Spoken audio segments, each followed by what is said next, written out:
Shalom, selamat sore saudara terkasih dalam nama Tuhan Yesus. Sebetulnya ada satu kunci yang paling penting supaya mujizat Tuhan terjadi dalam kehidupan kita. Kita sebagai anak-anak Tuhan sudah sering mendengar bahwa untuk mencari perkenanan Tuhan adalah dengan cara berdoa, menyembah, tetap melekat di hati Tuhan. Kalau semuanya itu sudah kita lakukan, kita sudah memperbarui, kita sudah membereskan semua masalah kita dengan Tuhan, semua kesalahan kita.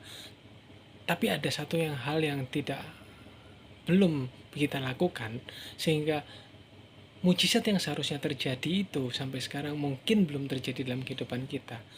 Itu adalah seringnya terjadi ketidaksinkronan antara mulut dan hati kita.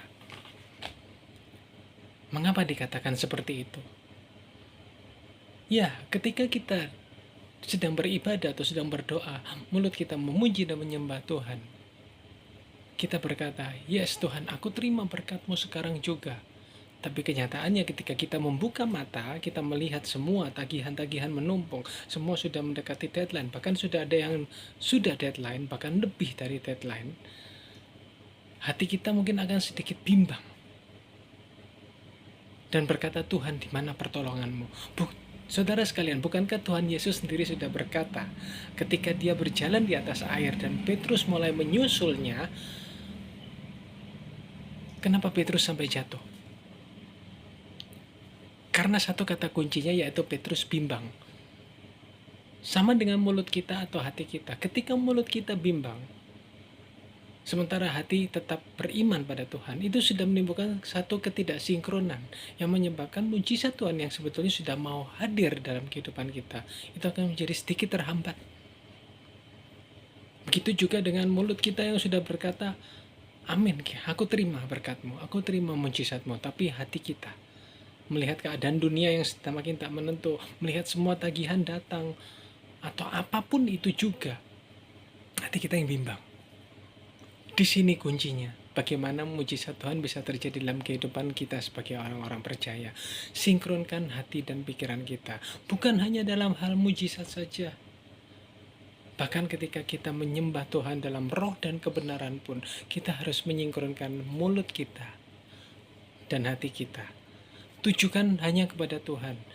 Jangan kita hanya menyembah, hanya untuk dalam tanda kutip formalitas, untuk absen di hadirat Tuhan. Tuhan, aku cek log ya. Bukan seperti itu. Yang Tuhan inginkan adalah hati kita tertuju padanya, menyembah Tuhan dalam roh dan kebenaran. Begitu juga mulut kita, menyembah dalam roh dan kebenaran. Yang Tuhan mau juga hati kita ketika kita beriman, kita memiliki iman percaya kepada Tuhan. Ya sudah, mulut itu juga digunakan untuk memperkatakan hal yang sama, yaitu percaya pada Tuhan. Jangan sedikit pun ada kebimbangan.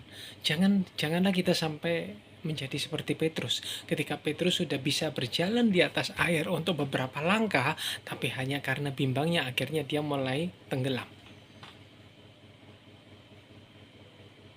Ini yang Tuhan inginkan sebetulnya dari kehidupan kita sebagai anak-anaknya, sebagai orang percaya kepadanya.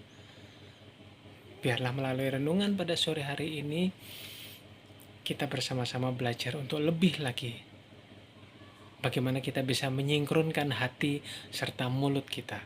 Karena yang Tuhan inginkan bukan hanya hidup dalam kebenarannya saja, tapi bagaimana dalam tindakan sehari-hari hati kita dan mulut kita itu sejalan dengan firman Tuhan. Life with prayer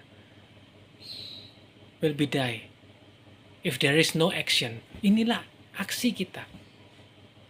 Action kita dalam kehidupan, bukan hanya kita datang berdoa menyembah Tuhan.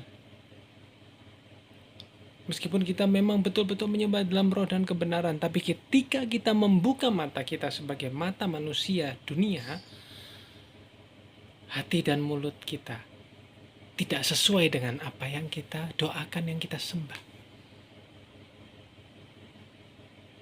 Marilah saudara sekalian, melalui renungan sore hari ini bersama kita semua belajar untuk lebih lagi menjadi pribadi yang semakin sempurna. bagi kemuliaan Tuhan. Selamat sore, Tuhan Yesus memberkati. Happy Sunday.